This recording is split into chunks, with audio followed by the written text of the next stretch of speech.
کبھی ان مندروں کے ارد گرد ایک مضبوط قلعہ ہوا کرتا تھا جس کی بلند فضیل زمانے ہوئے ختم ہو چکی۔ ملوٹ ضلع چکوال کا ایک گاؤں ہے۔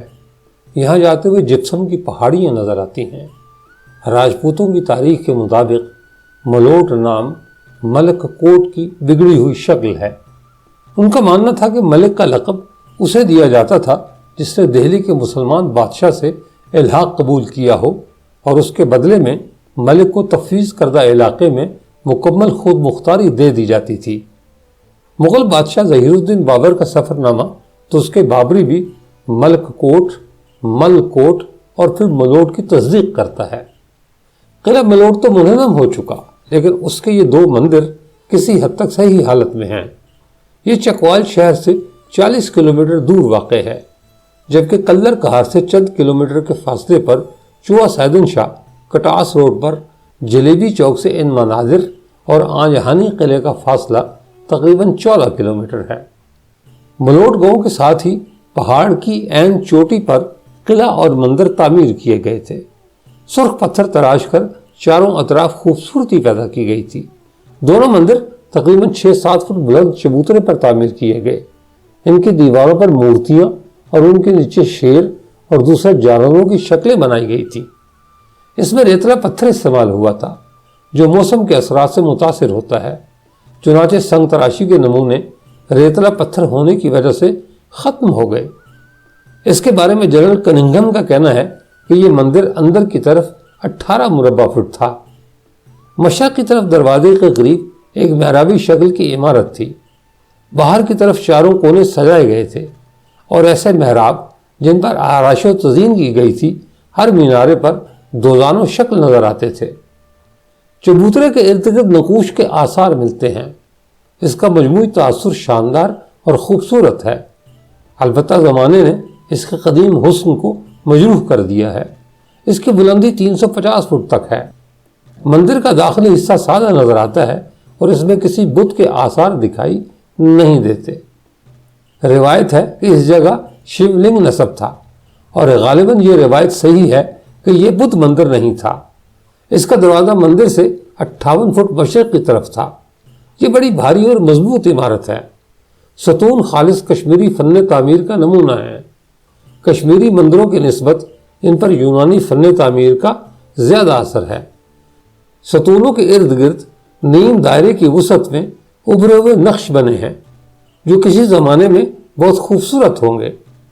کہا جاتا ہے کہ اس مندر کو پانڈوؤں نے تعمیر کیا تھا، اور کشمیر کے مندروں کے بارے میں بھی یہی کہا جا سکتا ہے۔ اس قلعے کا طول مشرق سے مغرب کو 2000 فٹ اور عرض شمال سے جنوب میں 1500 فٹ بتایا جاتا ہے۔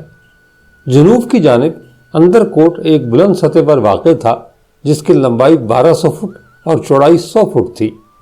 یہ 3 اطراف سے عمودی چٹانوں سے گھرا ہوا تھا جن کی بلندی 100 فٹ سے 300 فٹ تک ہے۔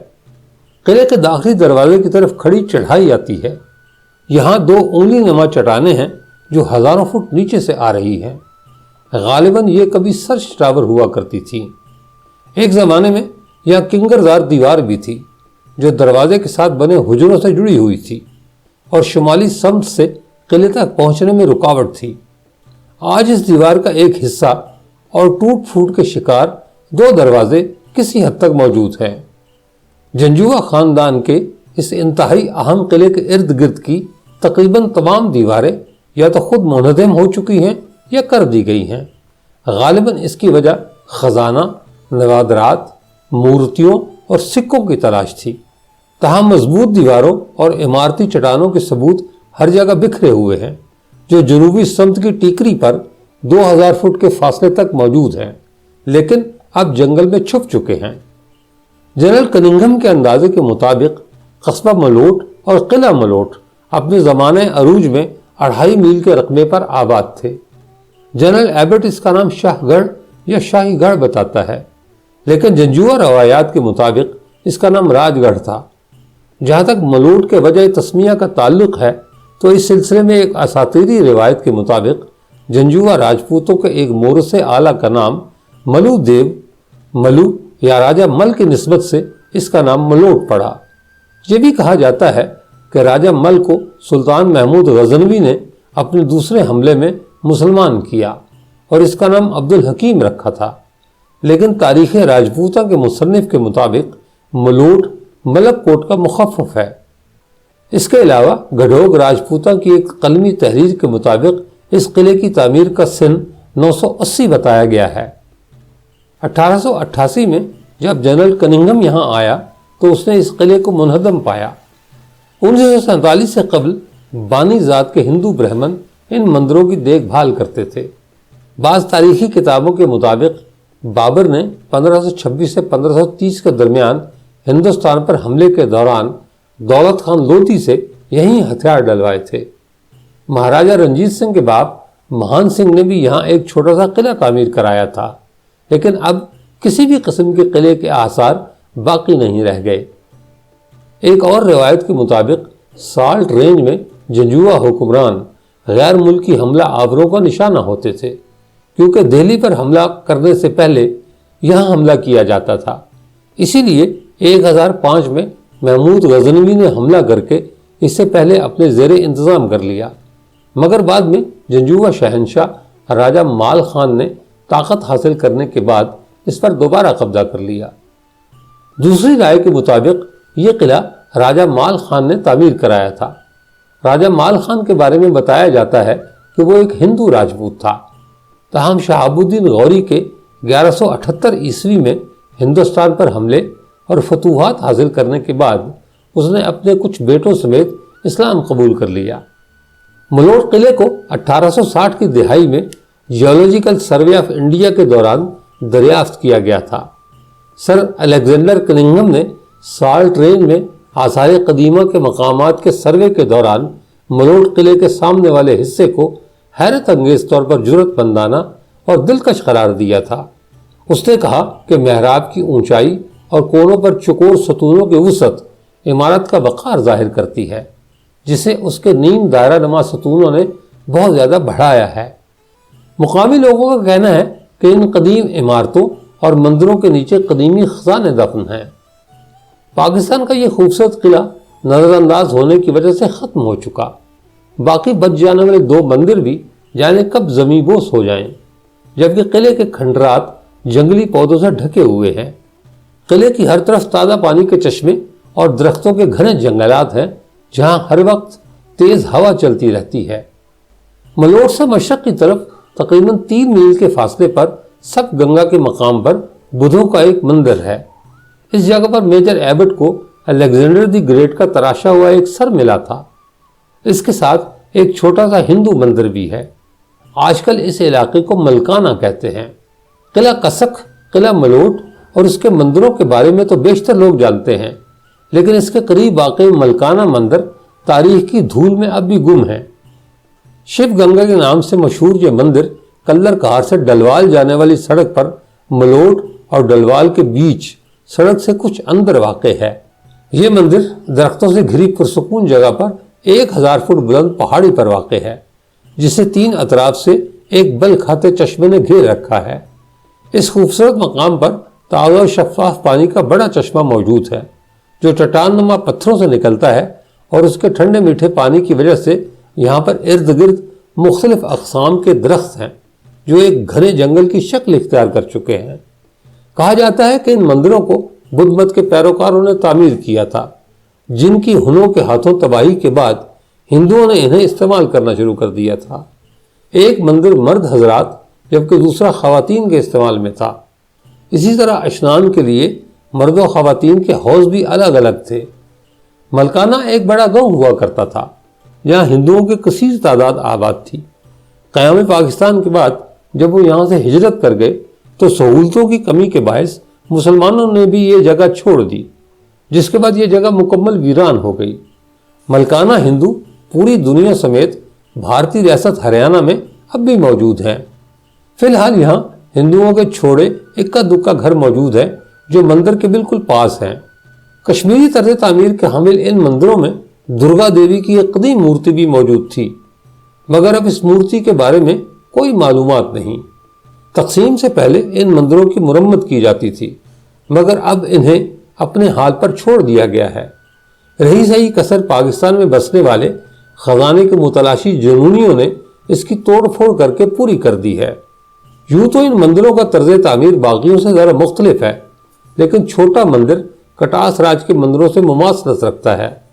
دونوں مندروں میں مختلف رنگوں سے نقش و نگار بنائے گئے تھے، مگر اب وہ مٹ چکے ہیں۔ بڑے مندر کی محراب اور مرکزی دروازے پر پتھروں کی مورتیاں، بیل بوٹے اور جانوروں کی شبیہیں بنی ہوئی تھیں جو اب مٹ چکی ہیں۔ میرے پیچھے ایک بورڈ لگا ہوا ہے، میں اس مطلب نیت سے یہاں آیا تھا، یہ سوچ کر آیا تھا کہ شاید یہاں کی کوئی تاریخ یہاں پر لکھی ہو، لیکن یہاں پر تاریخ نہیں لکھی ہوئی، بلکہ جگہوں کا تعارف لکھا ہوا ہے کہ جی بابا فرید کا غار یہاں سے کتنی دور ہے، 21 کلومیٹر، اور سوائق جھیل، کھنڈوا جھیل یہاں سے 14 کلومیٹر کے فاصلے پر، اور سنبل جھیل۔ چکوال کو ویسے بھی جھیلوں کا ضلع کہا جاتا ہے، علاقہ کہا جاتا ہے، اس لیے کہ یہاں بہت ساری جھیلیں ہیں، اور ان پہاڑیوں میں چھپے ہوئے بہت سے خزانے ہیں، کھنڈرات ہیں جو کھوجنے کی ضرورت ہے۔ تو اس کے بارے میں صرف اتنا ہی لکھا ہوا ہے کہ جی ملوٹ مندرات ضلع چکوال کے شہر کلر کہار سے تقریباً 22 کلومیٹر کے فاصلے پر واقع ہیں۔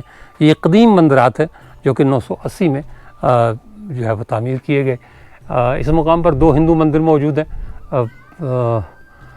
کشمیری فن میں تعمیر کا ایک منفرد نمونہ ہے۔ کچھ روایات کے مطابق ملوٹ مندرات کا پتھر بھارت سے لایا گیا تھا، اور خاص بات یہ ہے کہ مغل بادشاہ ظہیر الدین بابر نے اپنی جو خود نوشت ہے اس کے بابری، اس میں بھی اس کا ذکر کیا ہوا ہے۔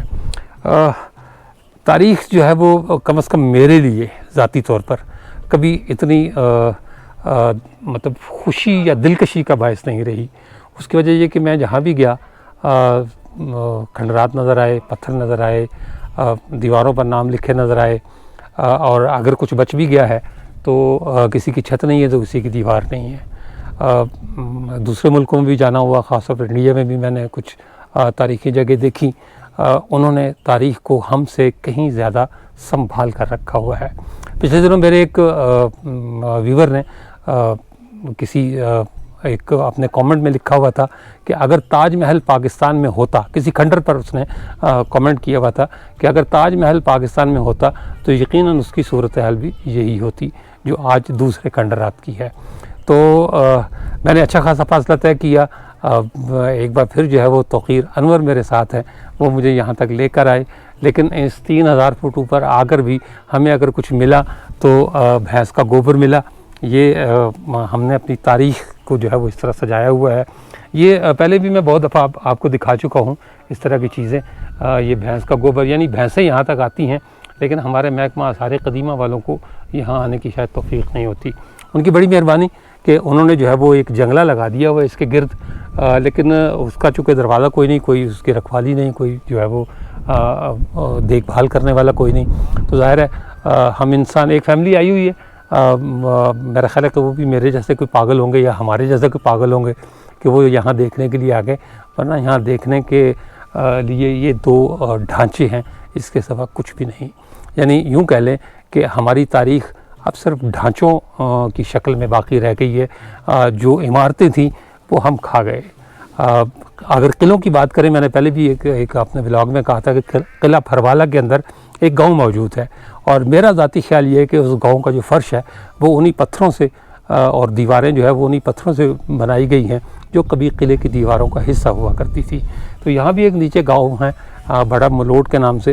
میں یہ تو نہیں کہہ سکتا کہ اس کی یہاں کی اینٹیں بھی وہ لوگ لے گئے ہیں اور انہوں نے اپنے گھروں میں استعمال کر لی ہیں، لیکن جو صورتحال یہاں نظر آتی ہے وہ یہی ہے کہ ہم یہ نہیں کہ جو ہے وہ اپنے موجودہ حال میں چور ڈاکو اور لٹیرے ہیں، ہم جو ہے وہ پاکستان کو لوٹ کر کھا رہے ہیں، بلکہ صرف پاکستان کو نہیں، پاکستان کا کل یعنی ماضی، اس کی تاریخ، اسے بھی ہم لوٹ کر کھا رہے ہیں۔ تو ہم صرف آج کے ڈاکو نہیں، ہم بڑے پکے اور پرانے ڈاکو ہیں۔ اللہ کا واسطہ آثار قدیمہ والوں سے جو ہے وہ میں بار بار اپنے ہر ولاگ میں یہ کہتا ہوں کہ اپنے کل کی حفاظت کریں، کیونکہ یہ ہمارے آنے والی کل کی بنیاد ہے۔ اور اگر آپ نے گوبر پر ہی اپنے کل کی بنیاد رکھنی ہے تو پھر جس طرح یہ گوبر جو ہے وہ ایک وقت آتا ہے کہ مٹ جاتا ہے، مطلب اپنے ہی مویشی اپنے ہی گوبر پر سے گزر جاتے ہیں اور صرف پیروں کو نشان چھوڑ جاتے ہیں، اور ایک وقت یہ آتا ہے کہ وہ گوبر بھی اڑ کر ہوا کا حصہ یا مٹی کا حصہ بن جاتا ہے، پھر ہم بھی کسی دن اسی طرح ہو جائیں گے۔ اس کے ساتھ ہی اجازت دیجیے، انشاءاللہ تعالی اگلے ولاگ میں دوبارہ ملاقات ہوگی، تب تک کے لیے اللہ حافظ۔